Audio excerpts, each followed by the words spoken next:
Hello guys, welcome to a new video of the first World Chess Championship of 1886. It's Wilhelm Steinitz against Johannes Zukertort, and today we're looking at game number 7. So, till now Zukertort has had the leading hand, Steinitz won the last game, and let's see if he can win another game. Zukertort has the white pieces, and he starts with d4. d5 by Steinitz, and c4, the queen's gambit. And we have seen c6, the Slav defense, but here Steinitz plays e6, the classical queen's gambit, declined. Knight to c3, knight to f6, e3, and c5, the Tarrasch defense. And with the Tarrasch, we can actually create an isolated pawn for black. Knight takes, queen takes, and pawn takes. And now black has an isolated pawn. But here Zukertort doesn't go for that variation. He plays knight to f3, knight to c6, a3, making sure the knight cannot jump in. But here d takes, bishop takes, pawn takes, and now black is the one creating an isolated pawn for white. E takes d4. And okay, we do have a lot of attacking lines now for both of our bishops to the king side, but on the long term this can be a disadvantage, so maybe we want to push d5 later on. Bishop e7, castles, castles. So very standard position here. Bishop develops to e3, the bishop develops to d7. Now queen to d3, rook to c8, and rook a to c1. So all very standard moves, just getting the pieces in the game. And here queen a5. And queen a5 is an interesting move, because now d5 gets possible. Since after d5, pawn takes, and bishop takes, we got rid of our weakness. We can play bishop to e4 maybe, have this battery. So that could have been a nice move, d5. But Zukertort didn't push d5. He plays bishop a2. He has other plans. Since after bishop a2, rook f to d8. Now d5 is not possible anymore since the rook is looking towards the queen. Rook f to e1. Bishop goes back to e8, making way for the rook. Bishop to b1. Having this battery looking at the h7 pawn, but g6, shutting it down. But by playing g6, you can see that the dark squares did get weak around the king. So this battery has done its job. Queen goes to e2. Bishop goes to f8, covering those dark squares. Rook e to d1. And bishop to g7. But now Zukertort changes his plan again. Bishop goes back to a2, preparing this push now with the knight, the bishop, and the rook. But simply knight to e7, defending the square with the queen, the two knights, and the rook. So still you cannot push it. So Zukertort's like, okay, I cannot push it. Let's change the plans again. Queen goes to d2. And now I want to fight on the dark squares, which you have weakened. And queen to a6. And queen to a6 is a really nice move later on.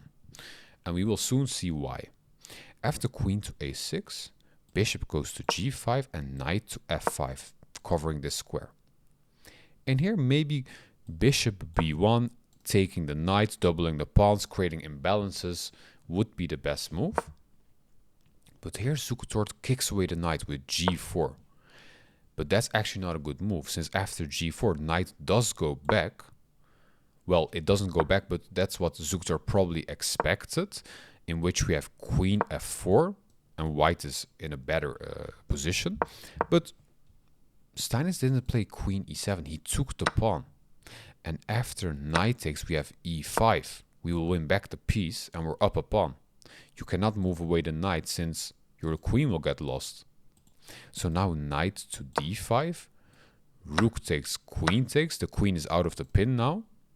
But now simply pawn takes, and Steinitz is up a pawn. And actually here you cannot take the pawn.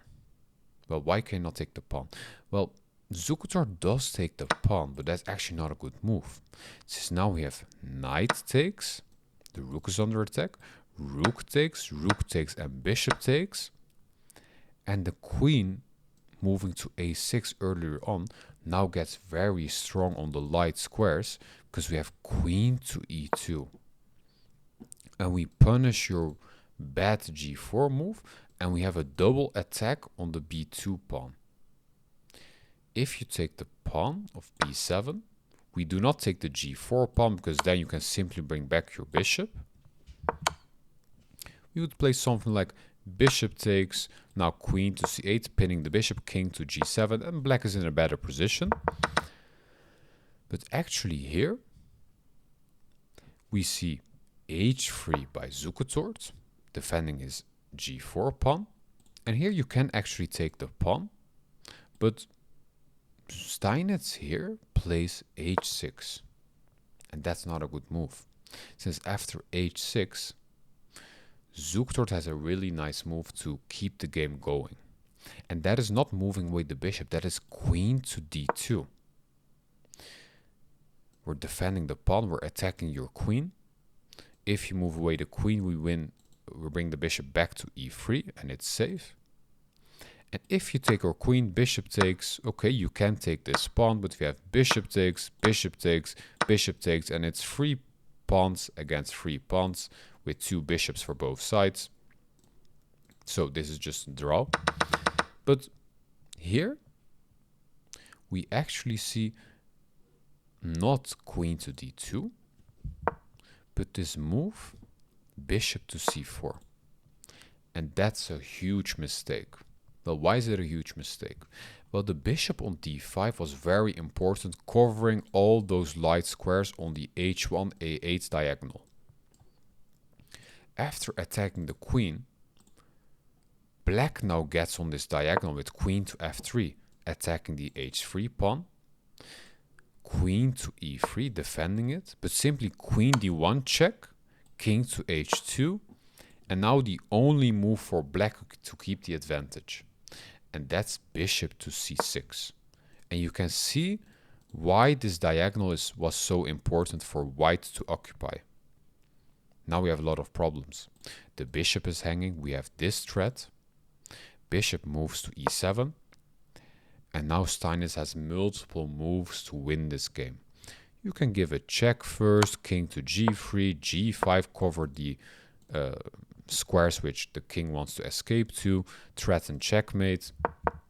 You can even play bishop d4, having this pressure, but Steinitz here played bishop e5 check.